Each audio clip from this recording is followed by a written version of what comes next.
Hello, welcome again. We are covering the subject compressible fluid flow for civil services main, IFS and GATE aerospace exam. So we are covering the topic one-dimensional flow with friction. We derived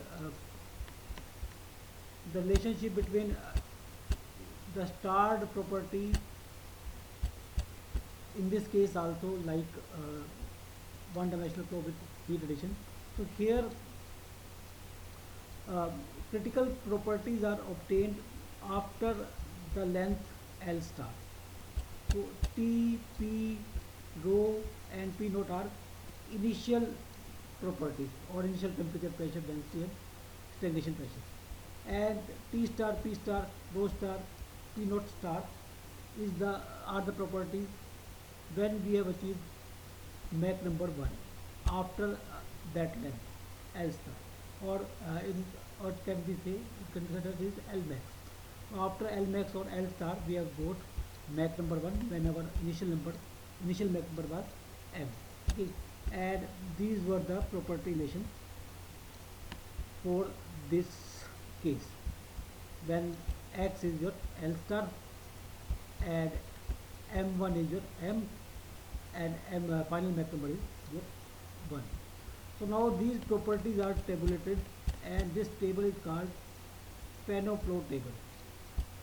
So here this is the initial Mach number, this is 0, this is 0 Mach number initially, there is no flow, and for that the length required to achieve Mach number 1 is infinity because this last term is 4f L max by d is infinity. This f is constant, d is constant, 4 is constant, so only variable is L max. So infinity length is required to achieve Mach number 1 when we consider the flow with friction, and this pressure ratio will also be infinity, this temperature ratio will be 1/2.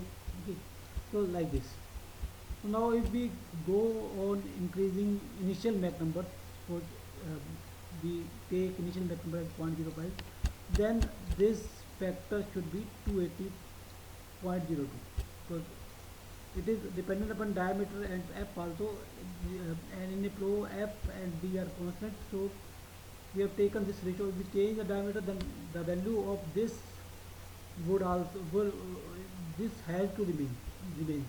Okay, and L max will change, okay, with diameter. Okay, so this is the fact or this is the value that determines the Mach number, exit Mach number as 1. If this value is this much, then the exit Mach number will be 1 when initial Mach number is 0.05.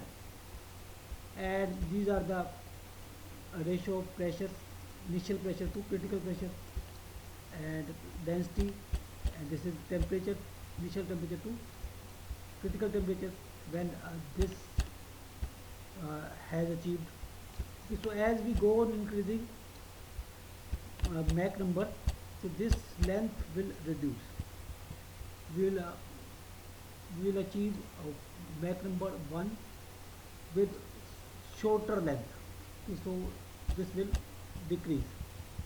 Okay, and then these will be here, and this property ratio will also change. Pressure ratio, temperature ratio, stagnation pressure ratio will also change. Okay, suppose we have initial Mach number as 1, then to achieve Mach number 1 no length is required, so this will be your 0. Okay, and as initial Mach number is 1, so P is your P star, so P by P star ratio is 1, and T by T star ratio is also 1. Okay, all will be 1, and this length required to achieve Mach number 1 is 0. Similarly, this is for subsonic flow, and after that there is supersonic flow. So as we see that as we go away from 1, so this length will also increase. So at 1.2 it is 0.0336, and at 1.5 it is 0.136, and it is increasing. Okay, so more will be the Mach number, higher will be the length to achieve critical property, in case of supersonic flow, and lesser will be the Mach number in case of subsonic flow, higher will be the length required to achieve sonic flow or critical property. Okay, so this is almost the same case as we have studied in one dimensional with heat radiation. Okay, both in both the cases, subsonic flow and supersonic flow, the friction drives the Mach number to unity. So that we'll study with example in the next video.